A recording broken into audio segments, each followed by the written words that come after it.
नमस्कार प्यारे साथियों, राजस्थान जीके के संबंधित हम महत्वपूर्ण प्रश्नों के बारे में बात करने वाले हैं। इस सीरीज़ के अंतर्गत दोस्तों 7000 महत्वपूर्ण प्रश्नों का जो संकलन है वो मैं लेकर के प्रस्तुत हुआ हूँ और 7000 से भी अधिक प्रश्न जो है वो इसमें सम्मिलित होंगे।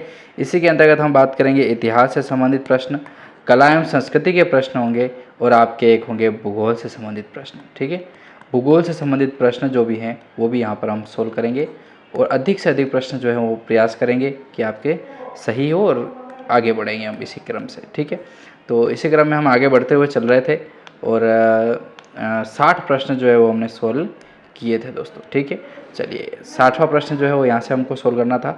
देख लेते हैं कुछ महत्वपूर्ण प्रश्नों को। पीडीएफ चाहें तो आप डाउनलोड कर सकते हैं, लिंक आपको डिस्क्रिप्शन में मिल जाएगा, वहाँ पर जाइएगा और पीडीएफ डाउनलोड कर पाएंगे आप। ठीक है, चलिए प्रश्न की ओर बढ़े तो 61वें नंबर से प्रश्न की ओर शुरू करते हैं कि वैद्यनाथ की प्रशस्ति किस स्थान से मिली है। दोस्तों वैद्यनाथ की जो प्रशस्ति है वो किस स्थान से मिली है, तो सिसारमा गांव का नाम आता है दोस्तों। सिसारमा गांव जो है वहाँ पर वैद्यनाथ जी की जो प्रशस्ति है वो प्राप्त हुई है दोस्तों। फिर इसी के अंतर्गत अगला 62वां प्रश्न है कि वैद्यनाथ प्रशस्ति में राणा संग्राम सिंह एवं रणबाज खां के मध्य किस युद्ध का वर्णन जो है वो उल्लेखित हुआ है, तो वो हो जाएगा इसका राइट आंसर बांधनवाड़ा का युद्ध। ठीक है, बांधनवाड़ा का युद्ध जो है वो वैद्यनाथ प्रशस्ति में राणा संग्राम सिंह एवं रणबाज खां के मध्य जो युद्ध हुआ था उसका वर्णन का उल्लेख मिलता है बांधनवाड़ा का युद्ध में। ठीक है, फिर प्रश्न है 63वां कि वैद्यनाथ मंदिर की प्रशस्ति के रचनाकार कौन थे। वैद्यनाथ जो मंदिर प्रशस्ति है उसके रचनाकार रूप भट्ट थे दोस्तों। रूप भट्ट का नाम आता है, काफ़ी इंपॉर्टेंट यहाँ से प्रश्न देखने को मिलेगा आपको रूप भट्ट से। ठीक है, पीडीएफ डाउनलोड कर सकते हैं दोस्तों, आपको फ्री ऑफ कॉस्ट में हमारी तरफ से उपलब्ध कराई गई है। ठीक है, लिंक आपको डिस्क्रिप्शन में मिल जाएगा। चलिए इसी के अंतर्गत अगला प्रश्न 64वां प्रश्न है कि फारसी का सबसे पुराना अभिलेख कौन सा है। फारसी का सबसे पुराना जो अभिलेख है वो कौन सा है, तो 2.5 दिन का हो जाएगा। ठीक है, जो अजमेर में स्थित है दोस्तों। ठीक है, 2.5 दिन का। फिर 65वें की बात करें तो बरबंद का लेख कहाँ से प्राप्त हुआ है। बरबंद का जो लेख है वो कहाँ से प्राप्त हुआ है, तो वो हुआ है दोस्तों बयाना भरतपुर से। ठीक है, बयाना भरतपुर से बरबंद का जो लेख है वो प्राप्त हुआ है दोस्तों। ठीक है, चलिए इसी क्रम में अगले प्रश्न की ओर बढ़े तो 66वां महत्वपूर्ण प्रश्न है दोस्तों, किस लेख में उल्लेखित है कि बादशाह का बेगम मरियम उज्जमानी द्वारा बयाना भरतपुर में एक बाग और बावड़ी का जो निर्माण है वो करवाया गया है। देखिए कितना इंपॉर्टेंट प्रश्न है। तो देखिए कि किस लेख में उल्लेखित है कि बादशाह की बेगम मरियम उज्जमानी जो है उसके द्वारा बयाना भरतपुर में जो है वो एक बाग और एक बावड़ी का निर्माण करवाया गया है। ठीक है, तो राइट आंसर कौन सा होगा, बरबंद का लेख ही हो जाएगा। ठीक है, तो बेगम मरियम उज्जमानी का नाम आता है। ठीक है, चलिए अगले प्रश्न की ओर बढ़ें तो प्रश्न है 67वां कि भ्रमर माता का अभिलेख कहाँ से प्राप्त हुआ है।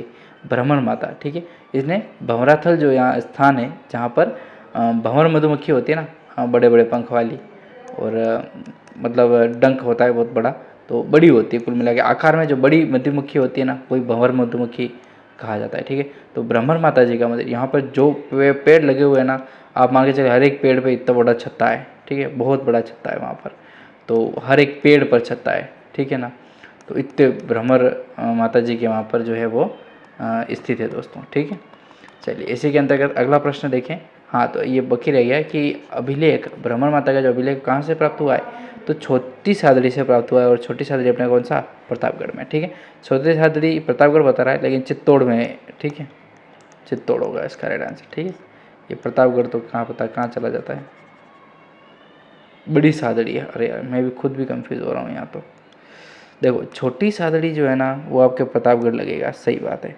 छोटी सादड़ी प्रतापगढ़। और यदि बड़ी सादड़ी की बात करेंगे ना अपन, बड़ी सादड़ी, तो बड़ी सादड़ी कहाँ है अपने, चित्तौड़ में। ठीक है, चित्तौड़ नाम आएगा बड़ी सादड़ी का। चलिए अगला प्रश्न 68वां बुचकला का अभिलेख कहाँ से मिला है। बुचकला जो है उसका अभिलेख अपने को कहाँ से प्राप्त हुआ है, तो बिलाड़ा जोधपुर से प्राप्त हुआ है दोस्तों, बिलाड़ा जोधपुर से। ठीक है, चलिए अगला प्रश्न है बुचकला का अभिलेख के सूत्रधार कौन थे। बुचकला जो अभिलेख है उसके सूत्रधार कौन थे दोस्तों, सूत्रधार की बात आ रही है। ठीक है, बुचकला का अभिलेख जो थे उसके सूत्रधार कौन थे, तो दैया का नाम आता है। ठीक है, दैया जो थे वो इसके सूत्रकार हो जाएंगे। अगला प्रश्न 70वां चैनराम जी की बावड़ी प्रतापगढ़ से प्राप्त अभिलेख कौन सा है। चैनराम की जो बावड़ी है जो कहाँ स्थित है, प्रतापगढ़ में, इससे प्राप्त जो अभिलेख है वो कौन सा है, तो प्रतापगढ़ शिलालेख जो है वो उस नाम से जाना जाएगा। ठीक है, प्रतापगढ़ शिलालेख का नाम। ठीक है, चलिए इसी के अंतर्गत अगला प्रश्न देखिए, ओसिया शिलालेख में उत्कीर्णकर्ता कौन थे। ओसिया जो शिलालेख है उसके उत्कीर्णकर्ता कौन थे, तो सूत्रकार पदाजा का नाम आता है। सूत्रकार पदाजा जो थे वो ओसिया शिलालेख के उत्कीर्णकर्ता हैं। फिर प्रश्न है 72वां, किस अभिलेख में आल्हण देव अर्थात किराड़ू मंदिर जो निर्माण हुआ है ना, वही आल्हण देव किराड़ू द्वारा शिवरात्रि, अष्टमी, एकादशी एवं चतुर्दशी के दिन पशुवध पर रोक का उल्लेख मिलता है। तो किराड़ू का लेख से प्राप्त जो है वो वहाँ से अपने को मिलता है दोस्तों। ठीक है, तो इस तरीके से प्रश्न है। अगला प्रश्न देखिए 73वां, सुंढा पर्वत अभिलेख, सुंधा या सुंढा दोनों एक ही है। ठीक है, सुंढा और सुंधा जो पर्वत अभिलेख है जो कहाँ स्थित है, अपने जालोर में, किस चौहान शासक के समय का है दोस्तों, किस चौहान शासक के समय का माना जाता है। ठीक है, तो वो अपने है चाचिक देव का। ठीक है, चाचिक देव आप इम्पोर्टेंट और इसको तरीके से याद रखिएगा। ठीक, चाचिक देव इम्पोर्टेंट है। फिर प्रश्न 74वां देखिए, प्रश्न है कि रसिया के छतरी का अभिलेख किस स्थान से प्राप्त है, तो चित्तौड़ से। ठीक है, रसिया की छतरी का नाम। ठीक है, रसिया कहाँ से, चित्तौड़। चलिए अगला प्रश्न देखें,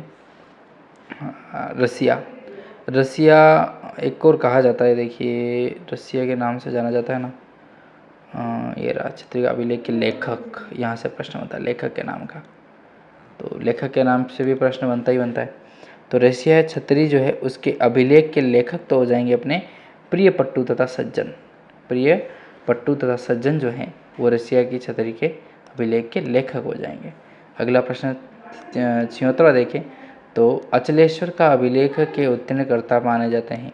अचलेश्वर जो अभिलेख है उसके उत्तीर्णकर्ता कौन माने जाते हैं, तो कर्म सिंह जो है इसका राइट आंसर होने वाला है। ठीक है, अगला प्रश्न, अचलेश्वर प्रशस्ति में किसकी वंशावली दी गई है। अचलेश्वर जो प्रशस्ति है दोस्तों उसमें किसकी वंशावली दी गई है, तो परमार शासकों की जो वंशावली है वो अपने को देखने को मिलती है। ठीक है, चलिए इसी के अंतर्गत अगला प्रश्न 78वां देखिए, सांभर के अभिलेख की भाषा कौन सी है।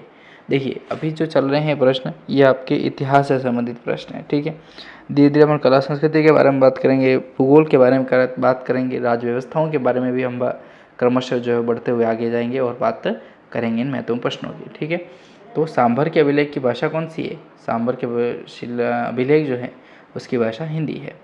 फिर 79वां प्रश्न है कि बांसवाड़ा और डूंगरपुर राज्य की सीमा निर्धारण हेतु महत्वपूर्ण लेख कौन सा है, तो बेणेश्वर लेख का जो नाम आता है वो है बेणेश्वर लेख। ठीक है, चलिए अगला प्रश्न है, त्रिमुख बावड़ी की प्रशस्ति का प्राप्ति स्थान कौन सा है। त्रिमुख बावड़ी की प्रशस्ति जो है उसका प्राप्ति स्थान कौन सा है, तो देवारी उदयपुर जो है इसका राइट आंसर होने वाला है। ठीक है, चलिए 11वीं क्वेश्चन आता है, डिस्टर्ब हो गया थोड़ा, राणा राजसिंह का चारुमती विवाह से संबंधित जानकारी का जो उल्लेख है वो कौन सा लेख है, तो राज प्रशस्ति का नाम आता है। ठीक है, राज प्रशस्ति, राणा राजसिंह और चारुमती का विवाह का संबंध जो है वो किस अभिलेख से है, राज प्रशस्ति में। ठीक है, चलिए बाकी ये क्वेश्चन नेक्स्ट वीडियो में पढ़ेंगे अपन। ठीक है।